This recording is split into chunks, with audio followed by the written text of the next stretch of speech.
Welcome back to Conflicts of Interest. This is episode 707, and today is November 7th, 2024. I'm the host of the show, Kyle Anzalone.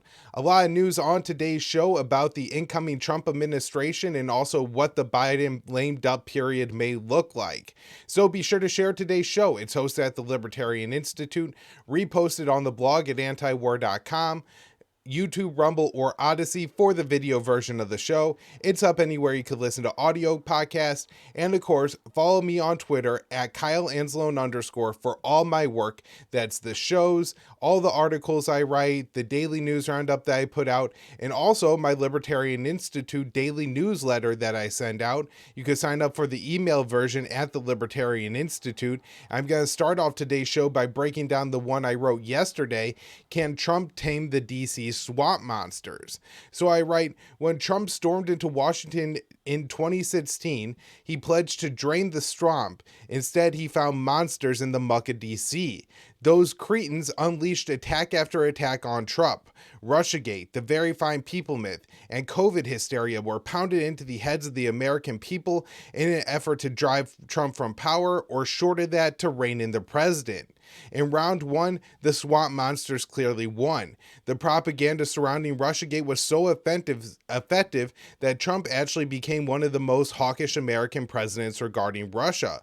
Rather than establishing the PC promise, he set the stage for war in Ukraine by arming Kiev, sanctioning Russia, and ripping up arms control agreements with Moscow.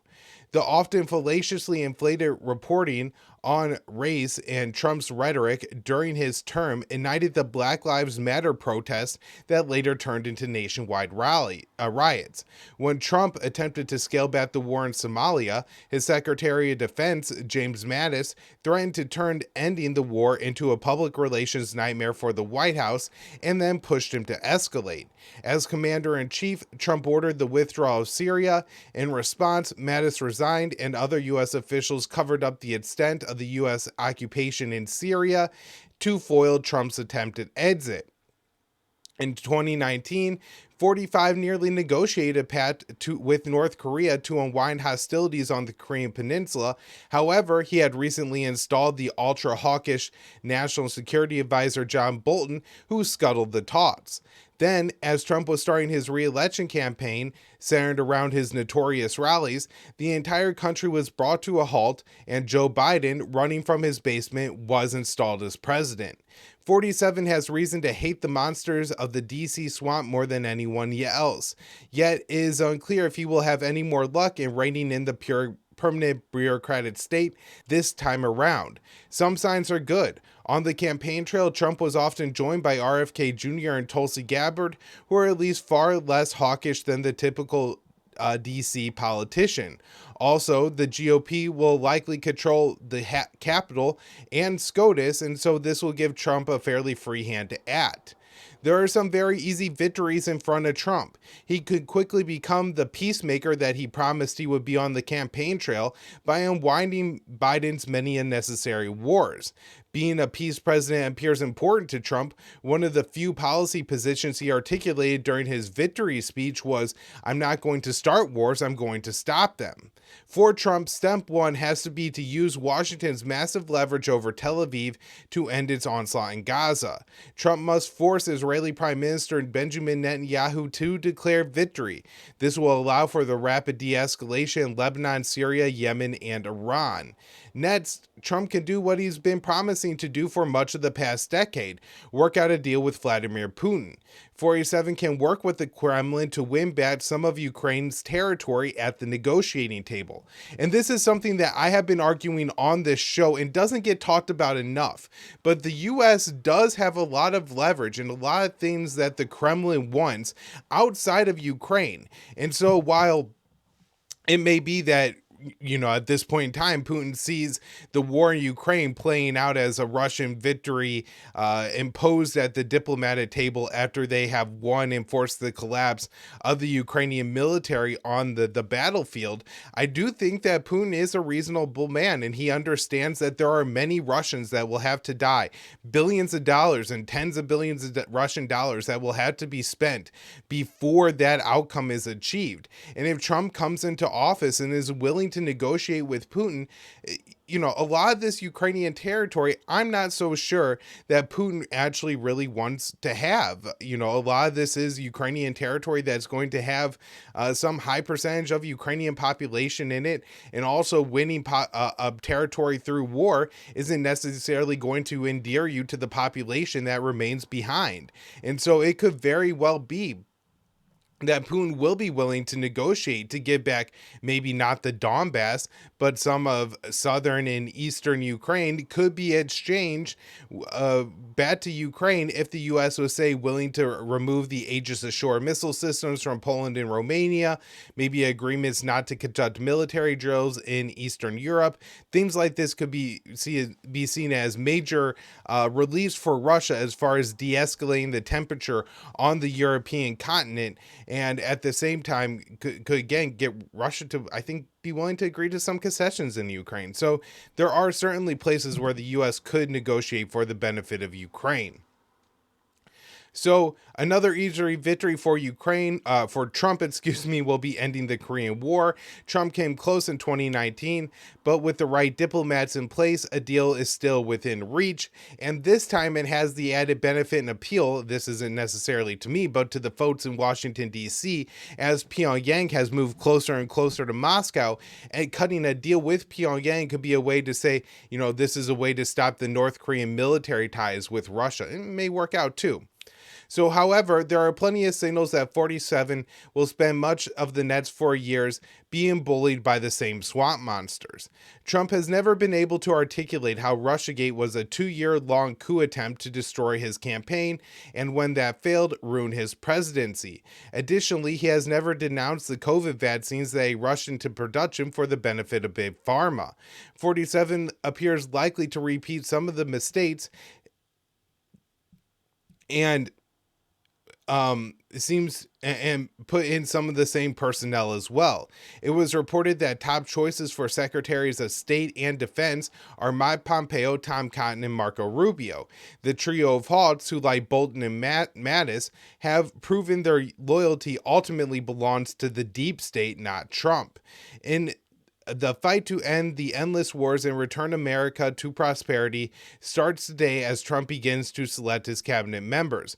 While it's probably unrealistic to believe the president can drain the swamp, he can beat back some of the cretins by surrounding himself with staff who value the American people over the Washington establishment. And so I think that is, kind of the most optimistic view that we could take of Trump, that he would pit people that are loyal to him this time over the Washington establishment. And he could accomplish some of his goals, some of which will be, good for the American people. Now, again, I'm just talking what he could do right on foreign policy. There are plenty of places where Trump, could be worse on domestic issues. And of course, he could be worse on foreign policy issues. It really remains to be seen. And I think his foreign policy will largely be driven by who he surrounds himself with.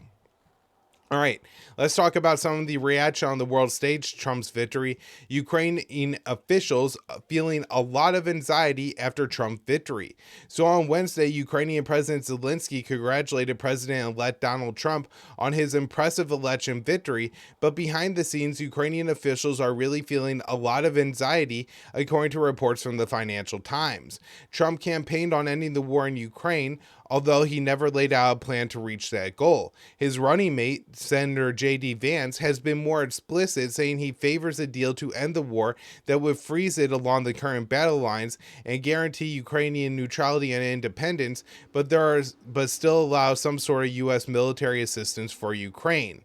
An armed Ukrainian defense official told Financial Times that many people in the Ukrainian military are afraid that a Trump victory means the U.S. will stop aid and will lose the Donbass at least, which, I'm sorry to tell this official, that's already gone. Russia isn't giving up the Donbass.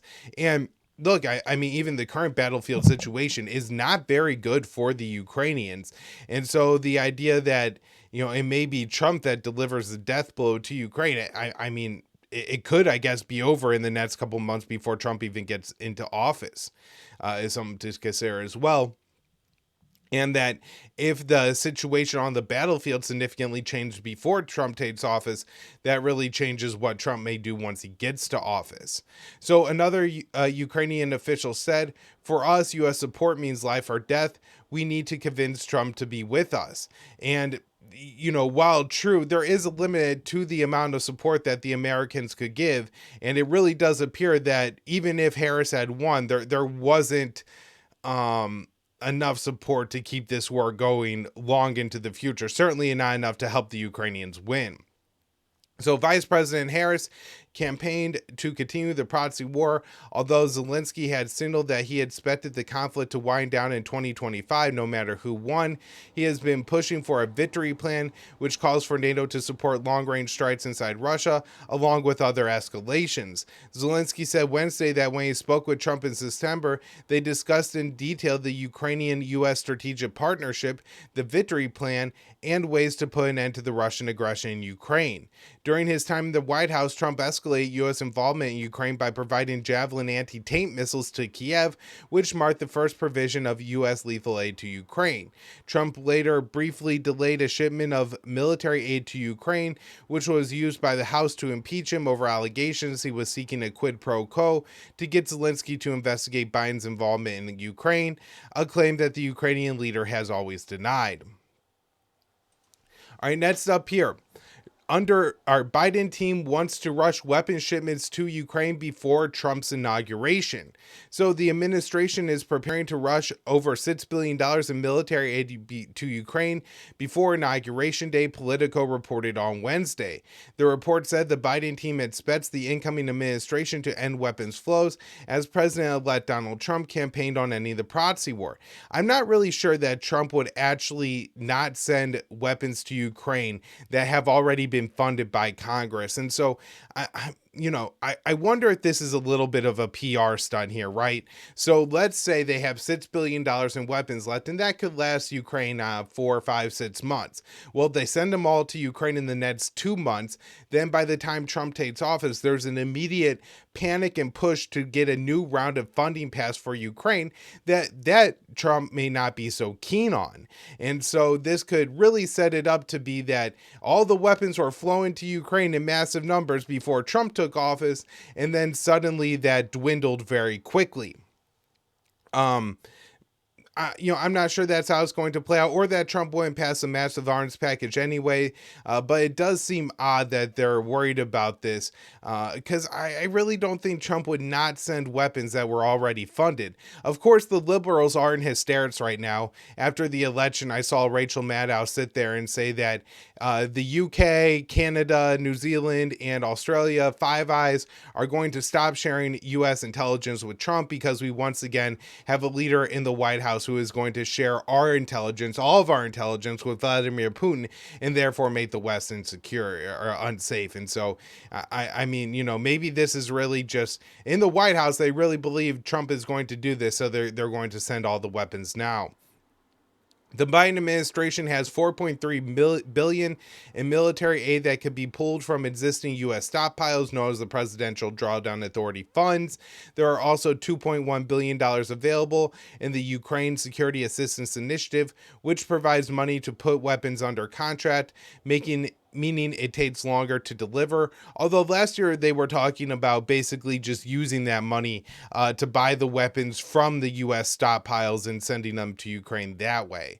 So Biden officials are unsure if they will be able to rush all the aid to Ukraine before January 20th, since any military equipment they send must be replaced, and it's unclear if production levels are high enough to ship so many weapons in such a short period of time.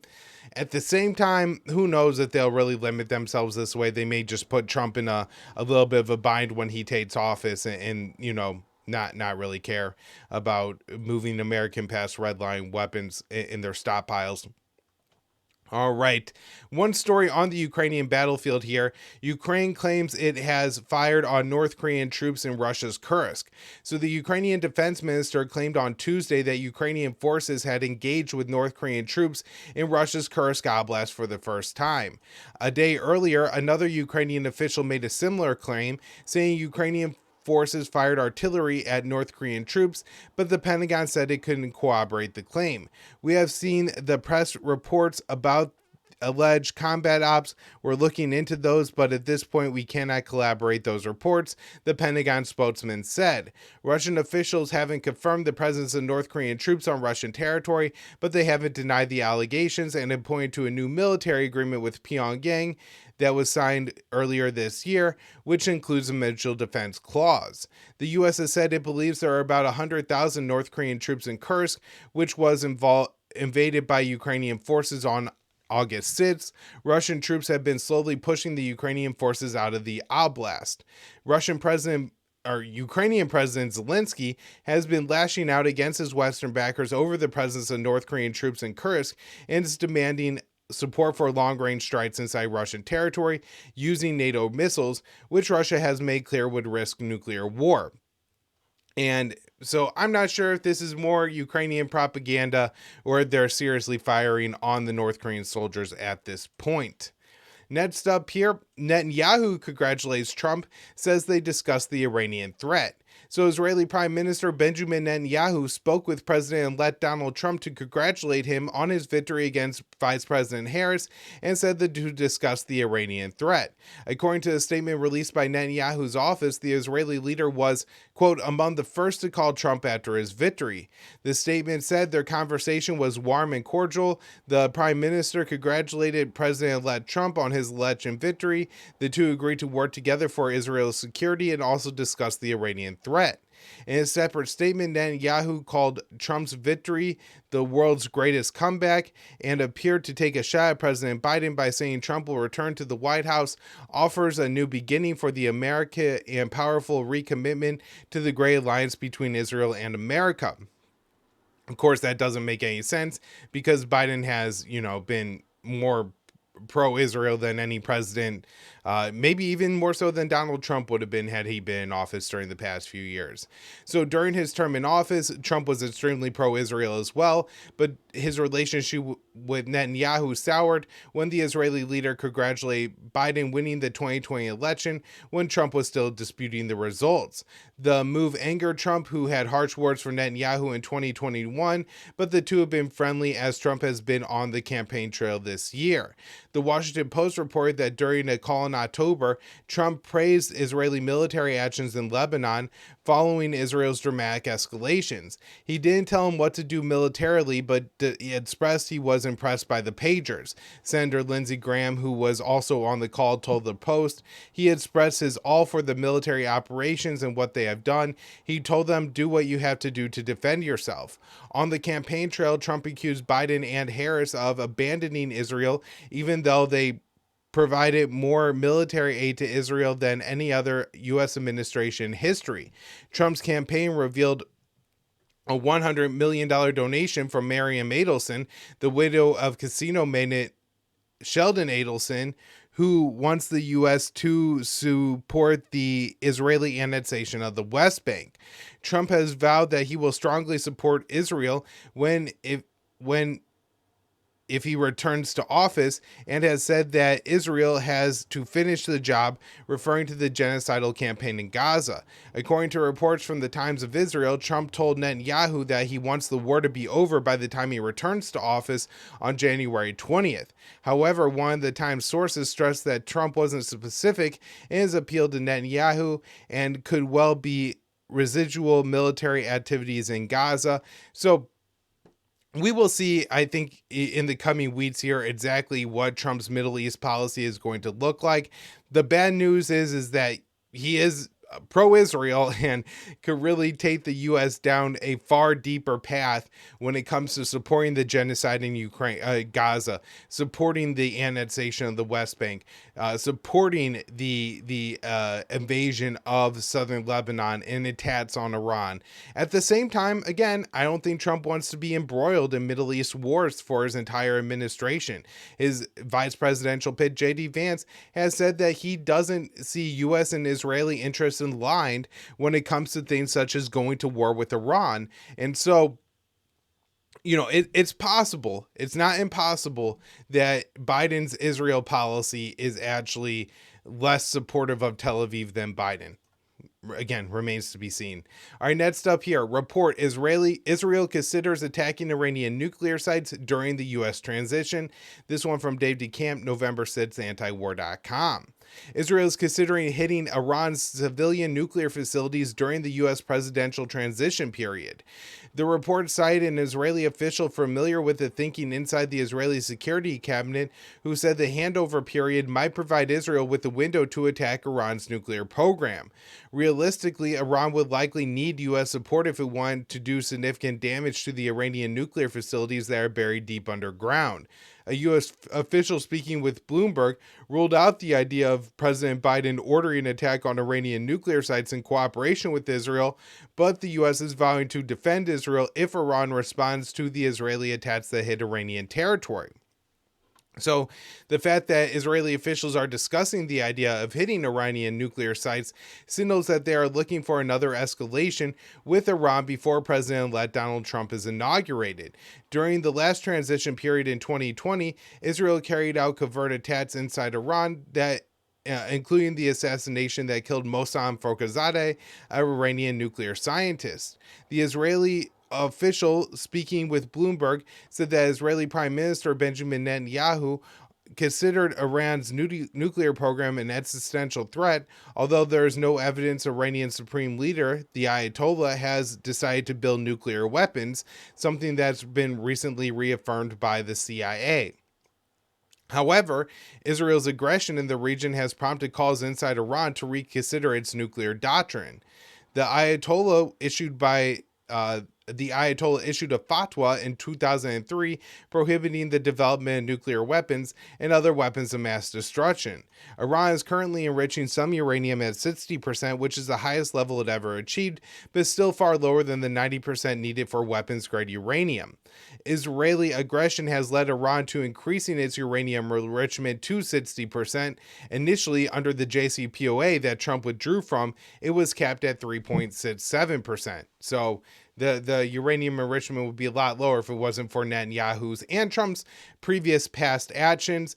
And I do wonder here if Israel would attack the nuclear facilities, but in a way that was maybe short of being able to do real damage, right? That would require American help, but they could probably launch some missiles towards their nuclear sites. And who knows what that would provoke Iran to do.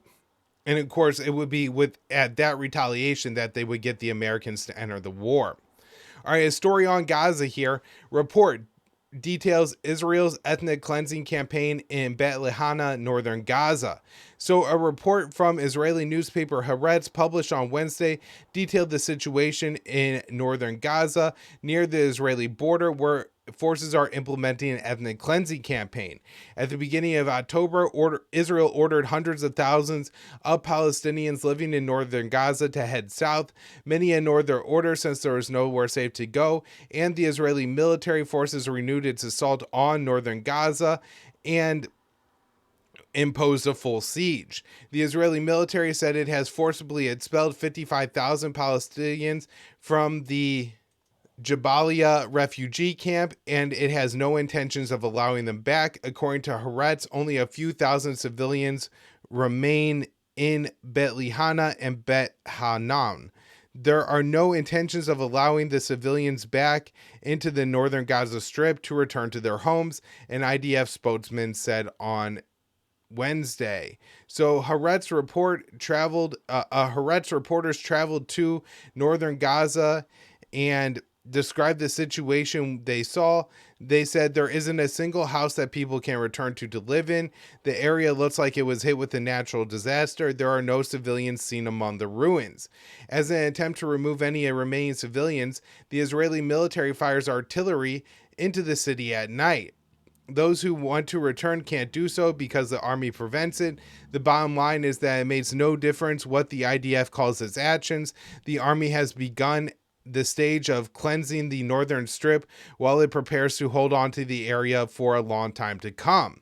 Israeli media has reported that the Israeli military is carrying out a version of the general's plan, an outline for ethnic cleansing that was drawn up by a retired IDF general.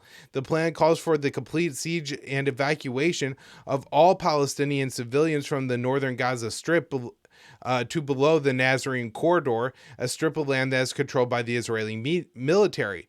Under the plan, if civilians don't leave, they will be treated as combatants and either killed by military action or starvation. While the Israeli military claims its cleansing campaign is about removing Hamas, the IDF commander in the region acknowledged that they found no significant militant infrastructure in the area.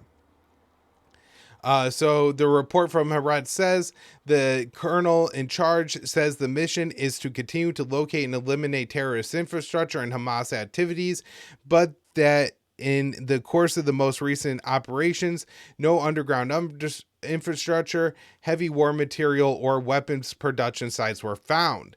The Haaretz report said that the activity on the ground proves that the Israeli military is bisecting northern Gaza, potentially to pave the way for the construction of Jewish settlements, an idea strongly supported by many Israeli ministers and members of the Knesset. The Biden administration had claims that imposes the implementation of the general's plan, but has done nothing but provide Israel with weapons, suggesting that they are actually in favor of it. All right, next up here, two stories on a potential Iranian response to Israel for the October 26th attack. Report: U.S. warns Iraq not to allow Iran to attack Israel from Iraqi territory. The Biden administration warned the Iraqi government that if it allows Iran to attack Israel from its soil, the U.S. won't stop Israel from attacking Iraq. And honestly, the U.S. wouldn't stop Israel from attacking Iraq if it wanted to anyways. The report said U.S. and Israeli intelligence believe Iran is preparing to launch a significant strike from Iraq in response to Israel's October 26th attack on Iran, which killed 4 Iranian soldiers and 1 civilian. Iranian officials have been vowing there will be a response. So I'm not so sure that there's any real significant threat here originating from Iraq. Maybe the Shia militias in Iraq will be involved in some kind of joint attack on Israel with Iran. But from the Iranian side, they're talking about using larger and bigger missiles with larger and bigger warheads. And so that to me would suggest that this attack will definitely come from Iran, not Iraq. I don't think they're going, if these attacks come from Iraq too, it's going to be, smaller drones, rockets, missiles that are being fired from the Shia militias, not Iran's full-size ballistic missiles. And so if that's coming, then, I think the attack will probably come from Iran if one's coming. All right, so Iran denies report that Iran is planning to attack Israel from its territory. This one, Dave DeCamp, November 6th, antiwar.com. The Iraqi government said on Wednesday that that denied reports that Iran is planning to launch a major attack against Israel from Iraqi territory, saying the rumors were false pretexts to justify aggression against Iraq. The Iraqi Council for National Security said Iraq's national interests demand distancing its land and airspace from the hostilities fueled by Israel's expansionist and aggressive policies towards nations and people in the region. The Iraqi Shia militias have launched drone attacks on Israel, but the reports coming from U.S. media say Iran has been planning something much more significant. Axios reported on Wednesday that the U.S. and Israeli officials believe Iran's IRGC has been moving drones and ballistic missiles to Shia militias in Iraq in preparation for the joint attack. Again, I'm very suspicious of those claims. I didn't think Iran was going to respond to Israel at all after the October 26th attack. I thought Iranian officials will essentially say that the October 1st attack on Israel, we gave better than we got compared to that October 26th attack, and so that Iran is going to declare victory in this tit for tat and allow things to de-escalate. However, after the October 1st attack, the Iranians were very clear that they're not going to play that game anymore, that the Israelis respond, the Iranians will respond. And so with the Israeli response, the Iranians are saying that they're going to give a response. And now that the Iranians have been saying that they're going to respond, I do think they will. I'm not sure yet what that's going to look like. Certainly something we'll talk about on the show this week. But that will do it for today's show. All right, everybody, thank you all so much for tuning in. I will be back with more later in the week.